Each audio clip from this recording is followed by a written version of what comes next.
ঢাকার খুব কাছেই মুন্সিগঞ্জের সিরাজদি খান উপজেলা, কিন্তু একাধিক সমস্যা আর প্রকল্প বাস্তবায়নের ধীর গতির কারণে দুর্ভোগ যেন এখানকার বাসিন্দাদের নিত্যসঙ্গী।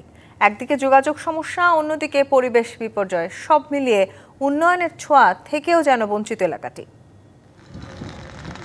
ধলেশ্বরী নদীর ওপর সিরাজদি খান ও কেরানীগঞ্জের সংযোগ সেতু মোল্লারহাট ব্রিজ ৩৩ কোটি ২৭ লাখ টাকা ব্যয়ে ২০১৮ সালের ৬ জুলাই শুরু হয় এই সেতুর নির্মাণ কাজ। কিন্তু একের পর এক ঠিকাদার পরিবর্তনের কারণে নির্ধারিত সময় শেষ হয়নি সেতুর কাজ। এতে ভোগান্তি পোহাতে হচ্ছে স্থানীয়দের। নদী পারাপারে নির্ভর করতে হচ্ছে ছোট নৌকা ও ইঞ্জিন চালিত নৌযানের ওপর, যার নিয়ন্ত্রণ আবার স্থানীয় সিন্ডিকেটের হাতে। ৮-১০ বছর হইতেছে ব্রিজের কাজই চলতেছে, কিন্তু ব্রিজ হইতেছে না। ছোট্ট একটা ব্রিজের কারণে এখন আমাদের প্রায় ৩ গুণ সময় লাগতেছে। ব্রিজটা হয়ে গেলে তো মনে করেন দ্রুত সেটা যাওয়া আসা সুযোগ সুবিধা ভালো হয়। যোগাযোগ সমস্যার পাশাপাশি এলাকায় কৃষকদের কাছে মূর্তিমান আতঙ্ক শতাধিক অবৈধ ইটভাটা। এর মাধ্যমে কমেছে ফসলি জমি, বাতাসে ছড়াচ্ছে দূষণ।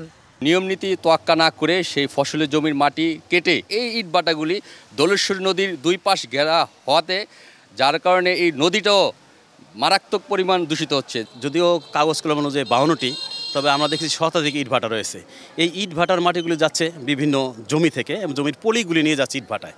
এদিকে এলাকায় নেই পর্যাপ্ত ড্রেনেজ ব্যবস্থা।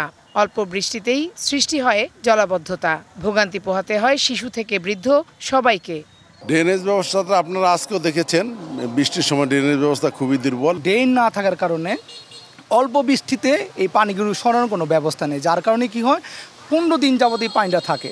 সিরাজদি খানের খালগুলোতে একসময় ছিল অবাধ পানি প্রবাহ, কিন্তু এখন সেগুলো পরিণত হয়েছে ভাগাড়ে। কৃষি জমিতে খালের পানিগুলো কৃষি জমিতে ব্যবহার করে, ওই স্রোত না থাকার কারণে আমার কাছে মনে হয় যে এই কৃষি ক্ষেত্রে অনেক ব্যাঘাত ঘটতেছে। বালু ভরাট হয়ে যাচ্ছে, বসতবাড়ি হয়ে যাচ্ছে। প্রশাসন এটা বন্ধ করতে পারতেছে না। আমরা এটা দ্রুত বন্ধের দাবি জানাচ্ছি। যোগাযোগ, পরিবেশ আর মৌলিক নাগরিক সেবা সবকিছুতেই উন্নয়নের প্রতিশ্রুতি থাকলেও বাস্তবে এর প্রতিফলন দেখা যায় না সিরাজদি খানে। দ্রুত এ পরিস্থিতির পরিবর্তন চায় এখানকার বাসিন্দারা।